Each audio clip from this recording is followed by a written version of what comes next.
First day on Lehman floor, and I ask a question on the floor. I'm sorry, all that is great, but what is equity? I was in office at 7 a.m., going home at 3, sleeping for a couple of hours, coming back to office. I remember crying once in the night. कि मैं कहाँ फंस गया? So there is a company in China called Lianjia. They had built this at scale, what we are trying to build in square yards. If they could do it, we could also replicate the same in India. And I was partly forced, partly influenced to be the first angel investor to her venture, connecting the dot backwards. Before I realized, I fell in love. You're saying, I'm ready to go all in. What gave you, A, the courage? How did you go about building it?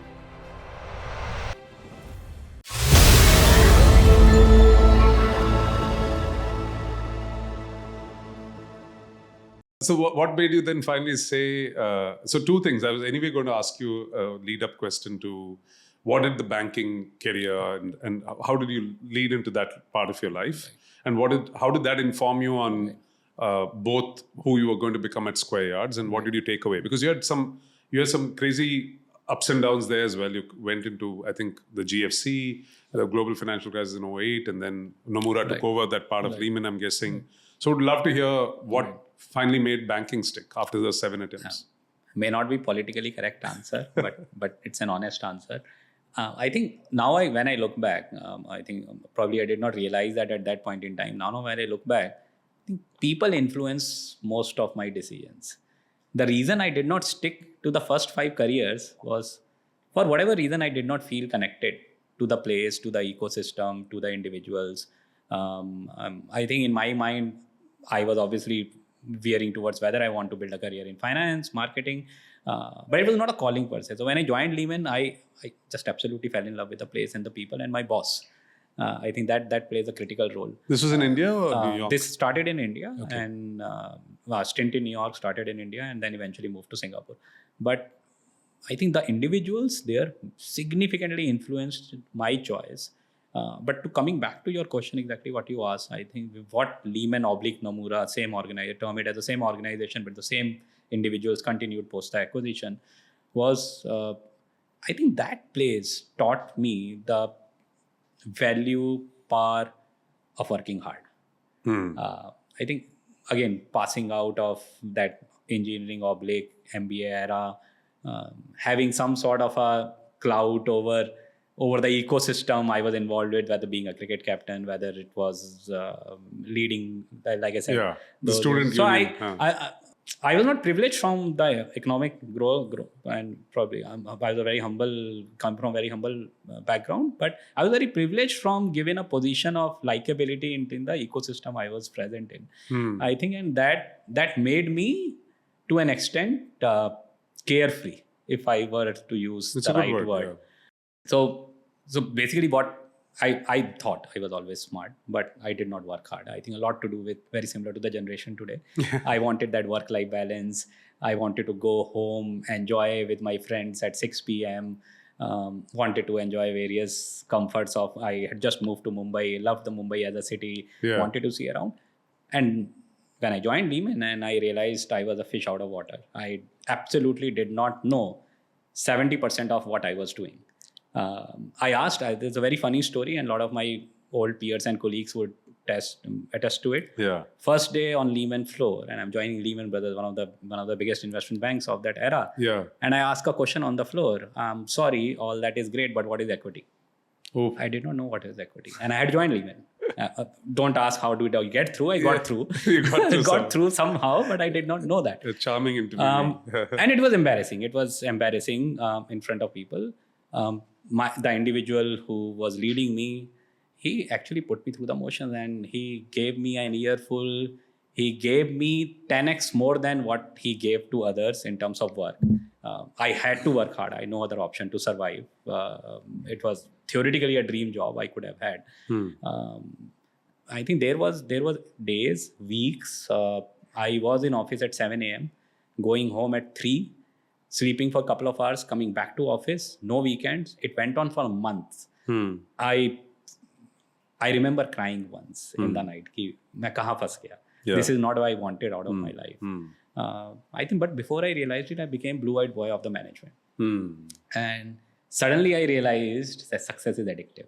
I think I'm forgetting who said this, but someone said at some convocation in some B school that it's a very tricky slope between what you are passionate about and what you are good at.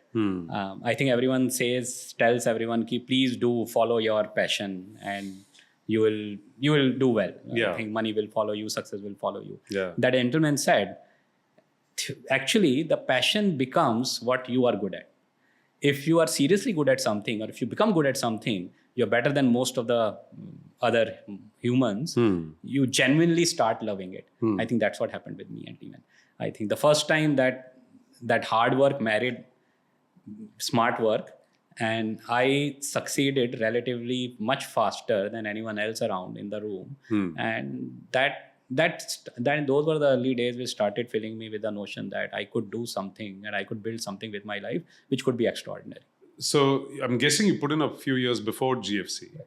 And so when that news came out, you had a camaraderie between you, your bosses, your peers, but still, how did you guys deal with the shock of, I think the transition to Nomura was relatively smooth. It was smooth. Obviously, it was cutthroat in the sense there was a lot of churning which happened at that point in time, downsizing which happened. I think we remember every Monday morning, HR used to call, and whoever desk line phone rang means this was their last day at job. I think we moved down from 450 individuals at Lehman to around 70, 80. Fortunately, I was part of 70, 80. But apart from living through those few weeks of nightmare, I think it was relatively smooth. It opened up significant doors of possibility. The Lehman management moved to Nomura. I got a larger opportunity to work in Singapore ecosystem. Again, reshaped my career from there, which eventually led around to what we are doing now. And five years there? Total, both organizations. After moving to Nomura, another 5 years. After Nomura, it was around 6. 6 years. Right. I was in Hong Kong, so used to be in China very often, used to be in Shanghai every month. So there is a company in China called Lianjia. They had built this at scale, what we are trying to build in square yards. And in 2011-12, they had around 25% market share of the city. Oh, wow. Today, they are almost $12-13 billion. Went up to $100 billion market cap before correcting. They built a large ecosystem.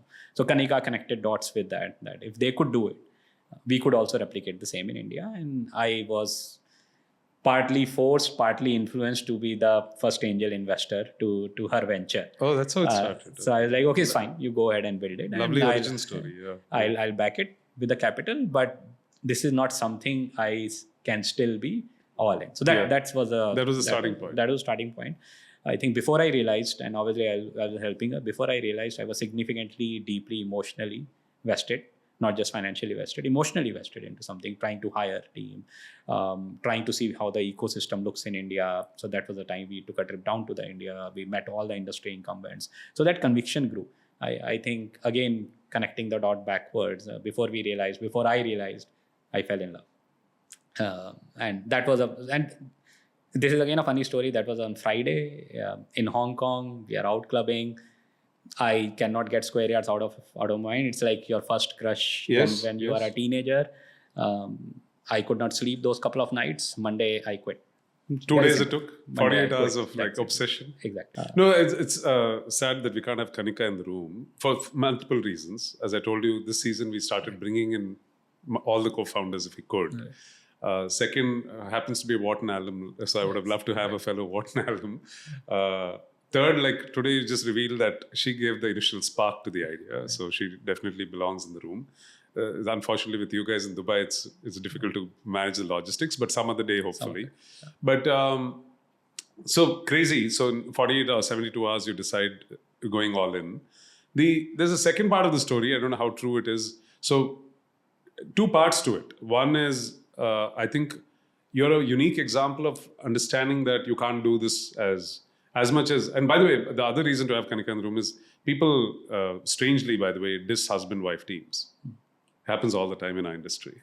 Right. We haven't seen enough proof of this. And please keep shining. Please make this a great company. So because you need more role models, that these are not formulas. Right? Yeah, it might not have worked for another husband-wife team, but I think they can work. And we had Shristi and Tarun of E2E earlier this season. It's our portfolio company, husband-wife team listed on the main board, right? Started from SMB life.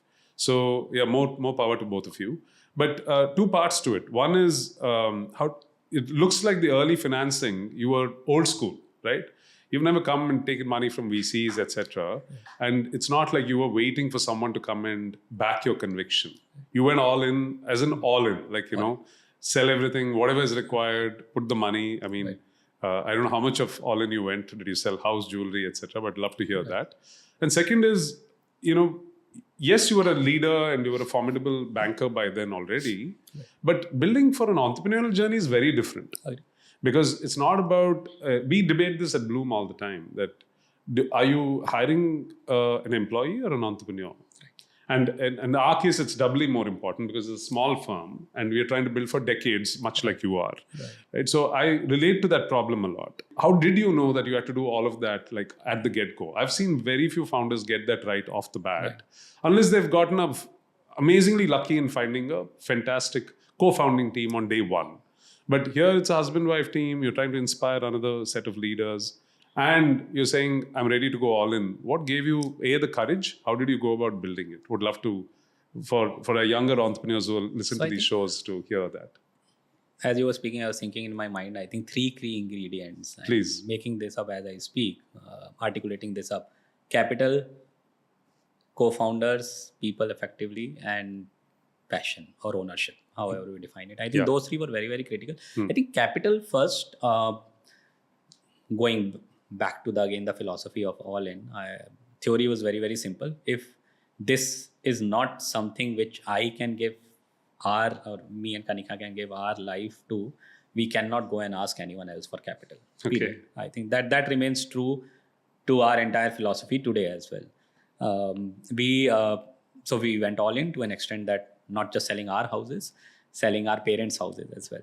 Oh, wow. To that extent. And unfortunately, our parents still stay on rent, thanks to me. Thanks to you. But so that was an extent. And so that was the first port of call, that ensuring that we are fully invested, whatever we can.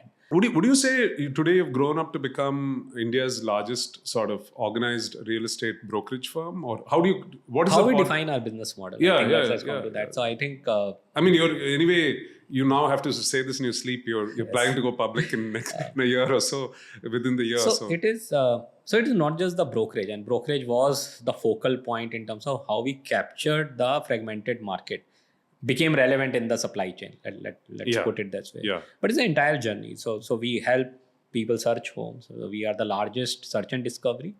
I think a lot of people don't realize that. So you become that naturally. We are larger than all the incumbents who existed in the market before us, purely for the eyeballs. I think the difference is we don't monetize that part. We were very, very clear. That's a $150 million revenue pool. We sacrifice that $150 million revenue pool to fight for a $4 billion revenue pool. We built the largest transaction ecosystem. We probably 10x larger than any other player. We move, just to put some numbers in perspective, this year we'll end up moving almost 18,000 crores of real estate. Crazy. Through the platform. If we were a real estate developer, we would be 5th largest in India, and we are not happy and proud about that. We should have been the largest by now. Another very good example of the ecosystem which started as an ancillary business in helping individuals get financing, has become the largest animal in our entire playbook. Urban Money, which is our subsidiary brand, this year we'll end up moving 80,000 crores worth of loans through our platform. How much? 80,000 crores, which practically means we are de facto the largest independent financial services distributor in the country. And in that, you're predominantly a lead generator, or you actually do more of the value stack? We don't underwrite credit, but we are the entire end-to-end origination player. Crazy. There, and which practically puts us in the same league as the largest private lenders, purely on the volumes we move. We are building one of the... So that product is overtaken the ability for you to sell. It has nothing to do with that. It has nothing to do with it. The captive business is only 10% of the overall Urban Money pie. That has become... So these are your 2 big sort of top of funnels in that sense. Yeah. And now we are building home renovations piece. We are building property management piece. These are again very large TAMs, part of the same ecosystem, because the same consumer goes through the journey. So the mandate to every co-founder is very, very clear. You need to build category leading. We don't get into any vertical just because we think we can on another X amount of $1 million of revenue or profitability from that. The question is very, very clear. Can we become the category leader? Otherwise, don't do it. Otherwise, don't do it. So do we have right to win? If we don't have right to win, don't do it. That's crazy clarity. Yeah, Right. That's amazing. So you're not building adjacencies, you're building almost standalone businesses. And which is what has happened. So now there is a healthy competition internally. कौन पहले IPO जाएगा? कौन which segment will unlock value first? Which segment really? is like So that ambition is also there. That ambition is always there. Amazing, amazing. That's a wrap on this weekday episode of the Blume Podcast. We've handpicked these moments to give you the most valuable insights in the least amount of time. Our season partner Ultrahuman is back for a second time. I'm biased as the seed investor here, but their immensely loved brand is making waves globally. Ultrahuman is a health tech pioneer redefining how we track and improve our health. Their sleek titanium ring air and its new rare metal cousins accurately track sleep, movement, and recovery to deliver real-time health insights and personalized nudges. Ultrahuman is creating a unique health ecosystem built on top of the wearable data. It just launched Blood Vision in the US in addition to India, a blood testing service that offers a panel of over 100 longevity and chronic disease biomarkers with the convenience of an at-home test. They're also launching Ultrahuman Home globally for environment-aware analysis and sleep insights. Whatever your health fix, go sign up and experience being truly Ultrahuman. This is a good time to talk about IDFC First Bank, our season partner. IDFC First Bank has earned its reputation as one of India's most startup-friendly banks through its First Wings program, which provides dedicated mentorship and tailored financial solutions to help early-stage ventures scale effectively. Coincidentally, many of Blume's portfolio companies, much later stage, also partner with IDFC First Bank for their banking and financial needs. If you're well-funded and scaling, there are great lending and banking partners, and our portfolio companies would attest to that.